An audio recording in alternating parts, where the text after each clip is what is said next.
everybody, Ruby here. It has been a minute. I'm going to go ahead and do a video.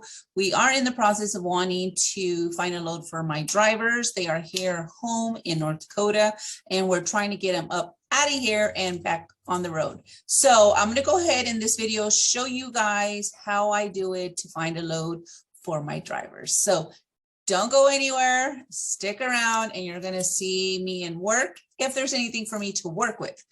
That's what I need. I need these loads to be in my favor for this to be a great video for you guys, but we'll just kind of go with it and see how it goes. Don't forget, if this is your guys' first time watching my video, my name is Ruby. We have a hotshot trucking company, and I am going to be showing you guys how I find loads and how I negotiate on the loads. Okay, so make sure you subscribe to our channel, like and share, help us build up this channel. So the more views, the more interaction we get, the more content we're able to provide you guys. Okay, so let's get into it. I'm going to go ahead and share my screen here. Excuse my mess. I can blur out the video, but let's just go ahead and share the screen, and I'm going to go ahead and show you guys my load board. And we're going to go ahead and see what we have. Okay, so I have a few load boards open for my search engine. I'm going to go ahead, and we are in Dickinson, North Dakota. So we need to see what we have. And this is what we actually have to work with. We only have 8 loads, and I have 2 drivers. Okay, now I'm going to show you guys, I'm going to go ahead and exit out, and I'm going to show you guys how I pretty much find a load. So we're going to go ahead and hit this plus mark here. Okay, now I already have it. So let me move this out of the way. Okay, so I already have pretty much my search engine already created as far as the equipment type. So I mean, you know, you can go through it and you'll see all the different variations of equipment type that you want to choose from. I go with hot shots, flatbed step deck. Okay, because you can always fit a hot shot load on a flatbed as a partial, or flatbed step deck on a partial, or even as a full load, depending on the size of the length and the weight of the load that you're needing to book. Okay, so my driver can do a max of 20,000 pounds. We have a 40-foot trailer. Pickup date, we are looking for a load for Monday. We are in the state of Dickinson, North Dakota. Normally I do a radius of 125 miles, but as you see, there's only 2 loads. Not going to do it for me, right? So I need to open up my radius a little bit more than that. So in this case, if I do 200, I still have 2 loads. Okay, yeah, this is how I hate coming to this area with my husband. I hate bringing him home because sometimes it's a hit and miss. Sometimes I can find something 10% of the time. And the other 90, we have to deadhead out of here. It is what it is. You know, I rather deadhead out of here empty than to have to book a load at a very cheap rate, which we don't haul cheap. I refuse to book a load at under $2 and let the brokers get rich while we struggle, especially now with the rate of fuel prices. Everybody is talking about fuel prices because it affects us tremendously, right? Especially small owner operator businesses like ours. So we just have to stay positive. We've been through worse. We've gotten through it. I know there's a lot of uncertainty right now, but we have to just keep our faith and our hope that things will get better. And we just have to, you know, continue business as usual and be very assertive when negotiating these rates with these brokers. You know, I'm seeing the rates on these loads and it looks the same as prior to when these fuel prices were up. Okay, it is not fair. A lot of them are, I have my opinions on them, but I'm not going to make this into a bashing video. There's a lot of good brokers out there and there's a lot of bad ones. And the ones that are still paying $1 something, I don't even entertain it. I don't even look at it. I don't even open it up because it's not even worth my time, right? So I'm just going to show you guys, there's nothing really here in this area. So I'm just going to show you what I look at when I book a load, and I'm just going to kind of just run through the load board process just to kind of give you guys a basic understanding of how to book a load. I'm going to put my glasses on because I can magically see better when I have these on for some reason. So this is how it pretty much looks like. Okay, so if you guys see, we already opened up our search engine of where we want to pick up a load. Okay, this shows you the pickup date.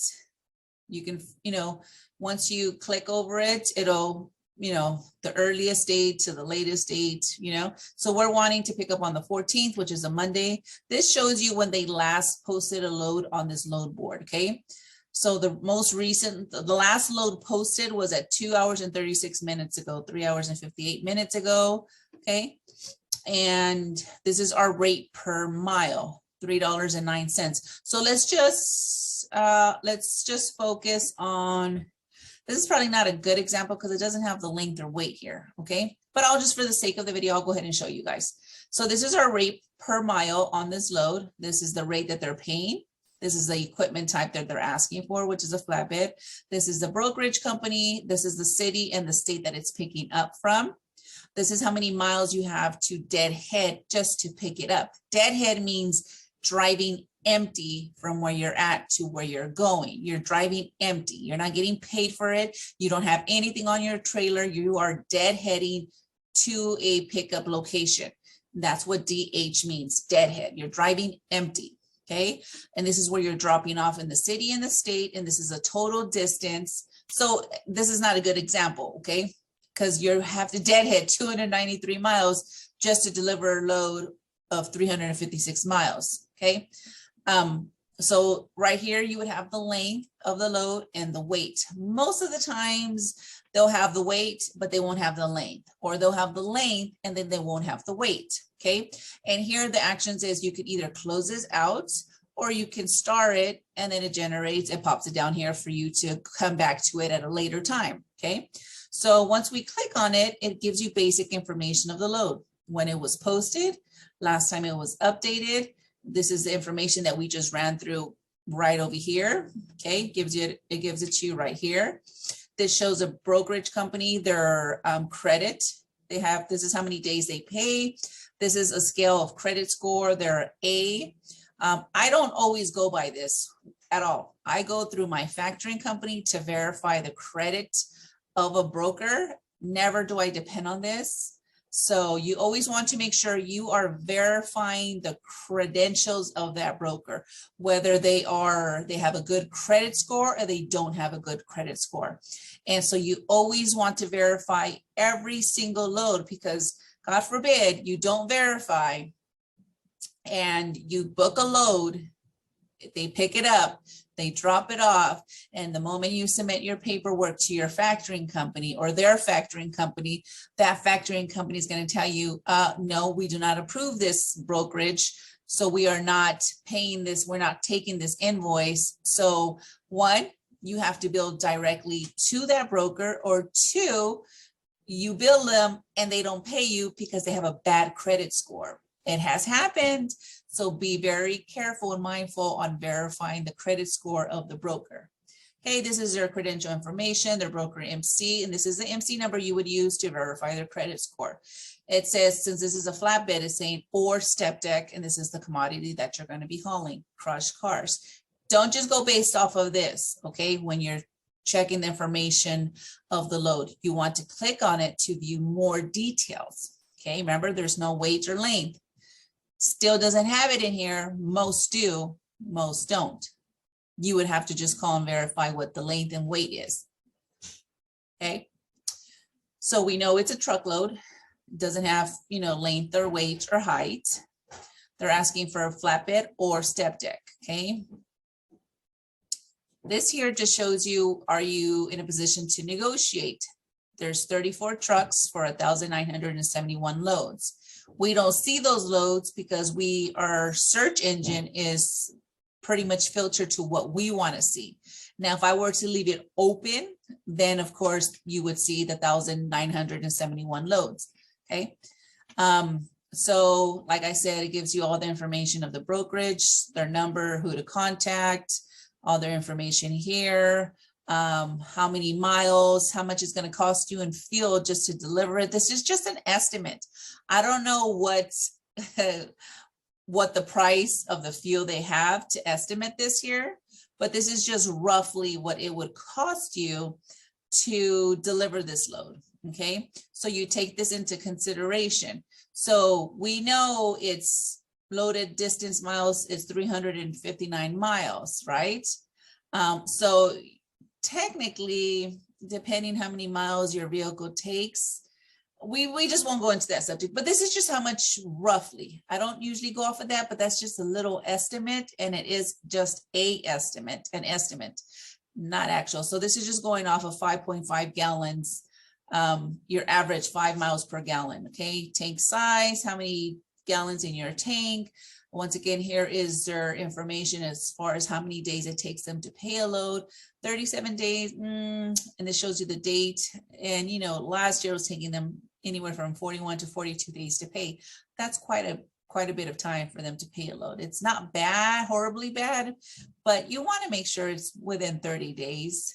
Okay, so on an average, it takes them 37 days to pay, and it's showing them as a experience factoring score at A. So I would say they're probably okay to take, but verify that with your factoring company.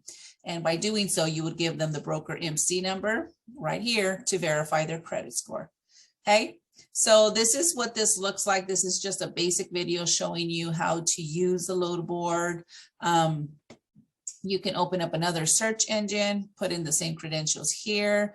And so you can have a few loads open. You know, I'll look in Minneapolis, you know, if we have to, push comes to shove, deadhead to Minnesota. And it's the same thing. When is it picking up? On the 14th. Last load updated was 57 minutes ago. So this one's paying $278, $32.50 for a flatbed. Picking up in Wisconsin, we would have to drive empty 193 miles, but we're not going to drive from Dickinson to Minneapolis deadhead to have to drive another 193 miles to take a load to New Jersey, right? So this just shows you for 12 feet, 14,000 pounds, it's paying $278 on a flatbed. A hotshot can take it unless they say no, they don't want a hotshot because they need a flatbed. If they have to pick it up from, you know, it has to be at dock height because it's coming out of a warehouse, and they need that flatbed to be at a certain height to be even to that dock from the warehouse. We've had that happen several times. So there can be a reason why they want a flatbed, but that does not stop me from calling them. Okay, because I don't know if that's actually the scenario. I would just assume, because if it was for a hotshot, then why wouldn't they put hotshot, right? Or they would have flatbed and then hotshot on the bottom second row here, you know, saying either or can take it, but they don't have that. So it would just be call and find out, and they'll tell you yes or no, a hotshot can take it. Once again, we would open up view more details. And it gives you all the information that we just saw in that first row, right? Are we in a position to negotiate? Yes, but I don't go off of this to negotiate. I negotiate regardless on every single load, all the time. There's not one phone call where I don't call and I don't negotiate unless it's already paying some outrageous, great, amazing rate. I won't be greedy and I won't negotiate because they're already paying good, you know? I did one time and the broker's like, well, I think we're paying pretty good for the load. So no, I won't increase it because we're paying pretty fair on that load for the considering the partial is for another driver, considering the length and the weight of it. And I thought, well, yeah, you know, you're right. And so he told me no, but I still try, right? And so I was like, well, let me call my driver because I play hard to get too. But that can backfire on me if I do that, depending if I'm in an area and there's very there's limited loads. Excuse me. I don't say, let me call you back and see what my driver says. No, if I see an opportunity, I take it. But if I say, well, let me see if my driver wants it, I'll call you back. I can make that decision on whether or not I want to take that load, but give me just a moment. Hello. Hi. Okay. Is it ready to be picked up?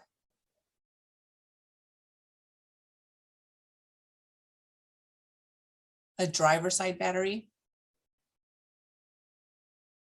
Okay, I would have to ask my husband to see if he wants to get that replaced. What are we looking at for fees on that one?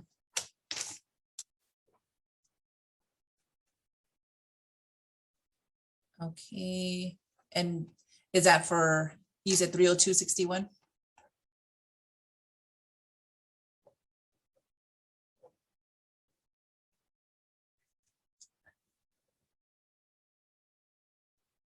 To installing the battery? Okay. So $100 pretty much in labor. Let me ask my husband and see what he decides, and I'll give you a call back in about 2 minutes. Okay, thank you. Bye-bye. So we have our truck, our 5500 at the shop, and they're switching, they're changing, they're doing an oil change. So she says we need a driver side battery, which is $302.61, but the battery only costs $206. So they're going to charge us $100 to take out the old one and put in the new one. Outrageous. And so as I said, oh, so you guys want to charge us $100 in labor? We'll just buy the battery, and I think my husband's capable of replacing the battery if that's what's needed. So I'm going to let him know, and he can decide whether or not he wants to buy the battery or not. But so this is pretty much how the load board looks. That's what I do to negotiate. You know, you always want to open it up to this page because it gives you all that information. This is just an estimate again, as far as how much it's going to charge you in fuel, whether you can negotiate or not, whether it's in your favor to, but I don't go off of this honestly, because I know I'm going to negotiate on every single phone call that I make, unless they're paying like, you know, $3.50, $3.90 a mile. Then for a regular load, not even an oversized, nothing too heavy, just something basic, and they're just a good brokerage that's willing to pay you decent money, you know. So when you see that, you jump on it, right? But here's their information. This is a number, once again, the broker MC number that you call your factoring to verify. Do not let me catch you not calling your factoring company to verify a broker. Don't do that. You better take that extra step and do your due diligence to make sure your carrier is covered on a load. Do not be sloppy and not call and verify that broker MC. You must call that broker MC. That is your responsibility as a dispatcher to verify that, okay? So here's the information, the weight, how many pieces is in this load, the length, the height, and the width. You always want to make sure you review this. And if it's not on here, when you're making that phone call to call the broker and find out what this information is, you better be making sure you're asking what is the length, what is the width, and what is the height. Okay, 9 feet, 10 feet, 10.6 feet. What is the height? What is the max height your driver can take for his trailer? You need to have that information, okay? And here it'll tell you it needs tarps and it needs an air ride suspension trailer, right? Tarps, you always want to make sure you're negotiating for $100 to $200 more, give or take. Some just want to pay $50. That's going to be your call based off of the rate that they already have, okay?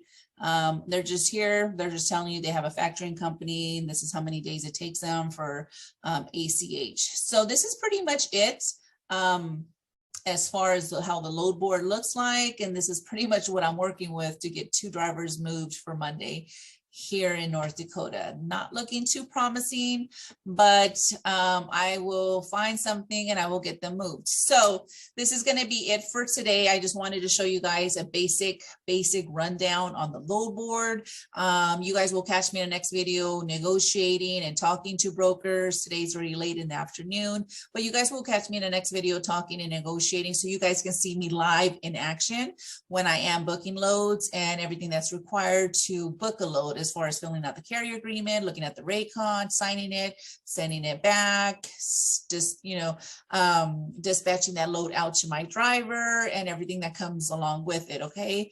And especially if you have more than one drivers, it gets hectic. It gets like, Like it gets really hectic in the back office. So right now was a perfect time for me just to kind of show you guys a rundown on the load board. So on my next video, when you guys hear me talking to a broker, you guys are going to know the basic idea of how to use a load board, which most people already know how, but I just wanted to show the basic load board for those who have never seen how to work a load board. Okay, so this is Ruby from F&R Transport. If you guys have any questions, you guys have any help, let me know in the comments below. But if this is your first time watching, please make sure you subscribe to our channel and stay tuned for more videos because we have plenty more coming up. Thank you for watching. See you guys on the next one. So we're going to go ahead and stop sharing this video and we are out.